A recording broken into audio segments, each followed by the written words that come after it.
Hello, my dears, it's Katie, and today I'm bringing you two Harry Potter themed tags, the Hufflepuff tag and the Ravenclaw tag. Because you guys know the dilemma that I have with my Hogwarts houses. I have no idea which house fits me better, so I figured, hey, why not do both of them? Also, I have no idea if there are Gryffindor and Slytherin versions of these out there. I found the Ravenclaw tag on a blog. It's called Books with Noel. And then the Hufflepuff tag I found on Abigail's Book Corner.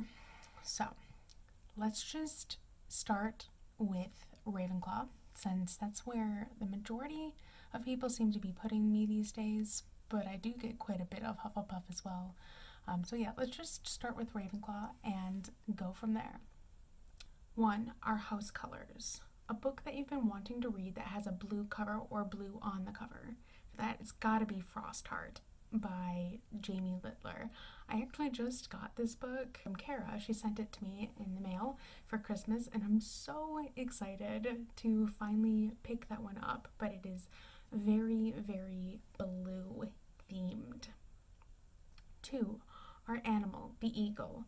A book that made you so happy you felt you were soaring at some point in the book.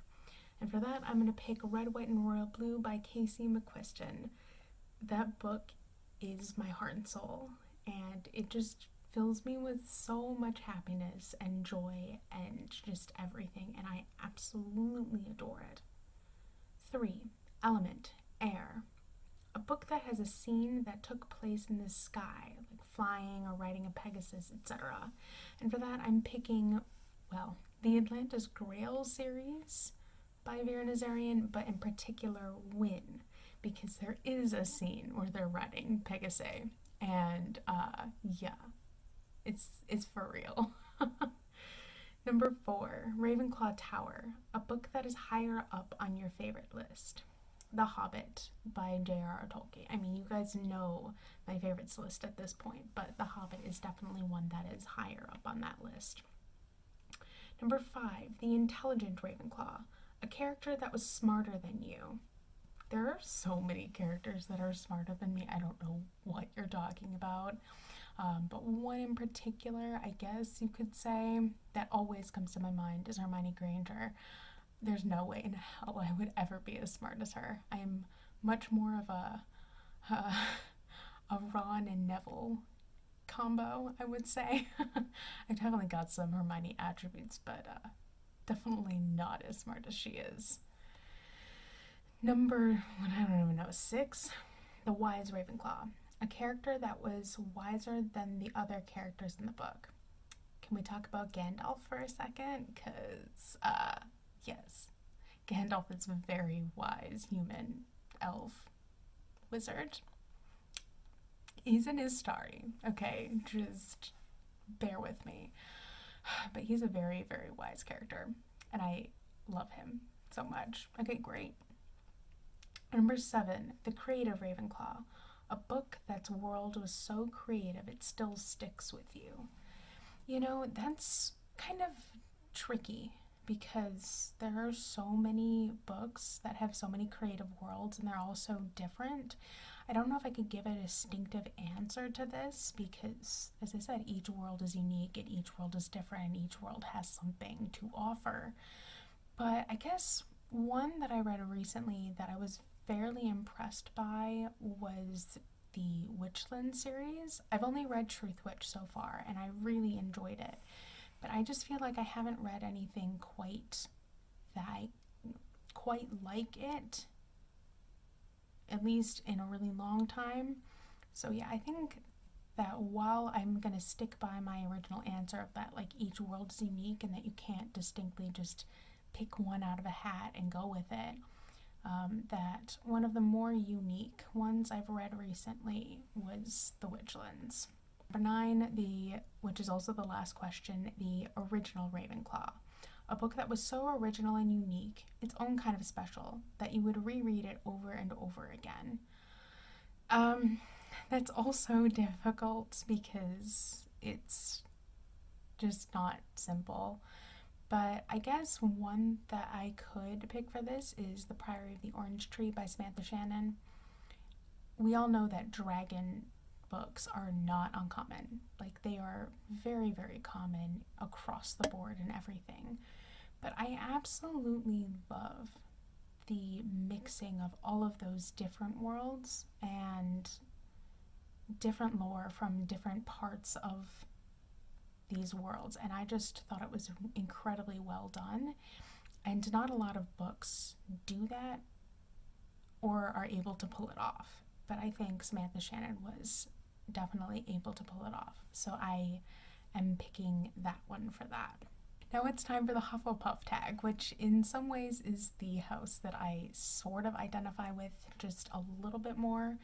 But then, like, I've talked to people over the last year or so, and they've given me some really good reasons for why I'm a Ravenclaw, so I still don't know. But anyway, on to the Hufflepuff questions. 1. Harry Potter. Which Harry Potter book is your favorite? Goblet of Fire. Obviously. We all know this about me at this point. I know it's such an unpopular opinion, but I love it so much.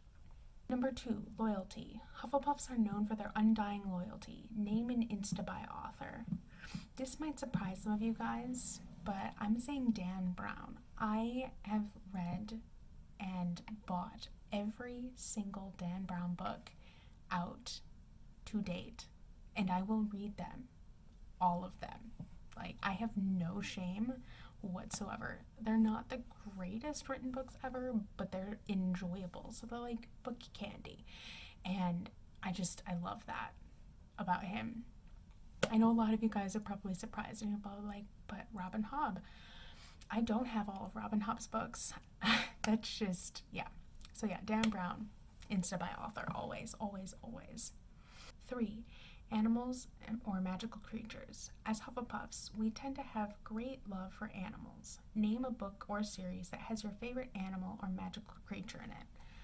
I'm going to do a cop-out and say The Animorphs by K.A. Applegate, because they have all of the animals. And I love all animals and all mythical creatures. That's such a cop-out, but I do. My favorite of all favorites are dolphins. And so, great. There is an Animorphs book where they turn into dolphins and stuff. So, that's fine. But they do all kinds of interesting things. They don't exactly do magical creatures, but they do, because one or two of the creatures that they morph into at one point or another don't technically exist, at least in the form that they are portrayed in the book. But yeah, I'm going with Animorphs. 4. Trustworthy. We Hufflepuffs are very trustworthy. However, books can also be very trustworthy. Name a series in which none of the books disappointed you. The Realm of the Elderlings by Robin Hobb. I loved every single book. I didn't adore every single book, but I really enjoyed all of them. Even the first ones, when I was a bit hesitant and unsure as to whether I was going to like it or not, I was still intrigued enough to want to continue. So that's the answer that I am technically gonna go with. Number 5, caring. Us Hufflepuffs care for others a lot, even fictional characters. Name a book or series whose main character holds a special place in your heart. There are a few of them. Quite a few of them, actually.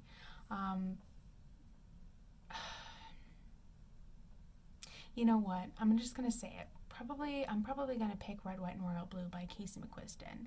Alex is a disaster.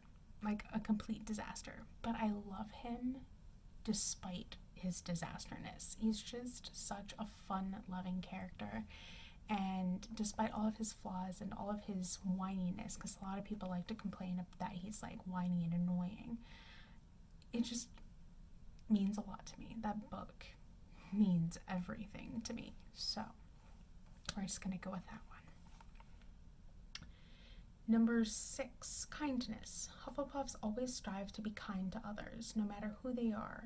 Name a book or series that you love despite its flaws and imperfections. The Atlantis Grail series by Vera Nazarian It's garbage in literally every sense of the word, but I love it anyway, and I don't know why. To this day, I don't know why I love it, but I really, really do. And it is a severely flawed series. And number 7, patience. Hufflepuffs tend to be very patient, and that's a useful trait when reading slow-paced books. Name a book you struggled to get through but stuck it out until the end. I've got 2 I can technically talk about this for this question. The first one is The Invisible Library. I really, really struggled with that book. It was not good, and I had a really difficult time with it. And second is just The King Killer Chronicle by Patrick Rothfuss. I read both Name of the Wind and Wise Man's Fear. Oh, also Slow Regard for Silent Things. And I had a hard time with all of them. I was not a fan of any of them, but for some reason I just pushed through. I think I finally came to the conclusion that I probably won't pick up book 3, but we'll see. I'll wait to hear things from people before I decide officially. But I had a hard time getting through both of those, particularly, both of them, all of them. That's just all of them. But I pushed through despite their length and despite the story and just despite the fact that I was not liking it. I just felt like I needed to push on. So those are all of the questions for both of the tags. I had a really good time doing both of them. As you can see, I definitely fit both of them in different ways, but we kind of knew that about me already.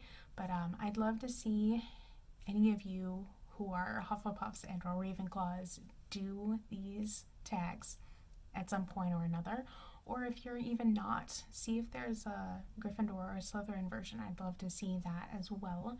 Anyway, that's about all I've got for you guys today. You guys know the drill. I have all of my social media links down below in the description. I have a Twitter, which is @ASeaOfTomes, which is the same as my handle here, and I also have my Goodreads page link down below where you can go follow me, see what I'm reading, track my progress, see my general superficial thoughts on things before I come and scream at you about them over here. But other than that, I'll catch you later in another video for you guys again soon. Bye!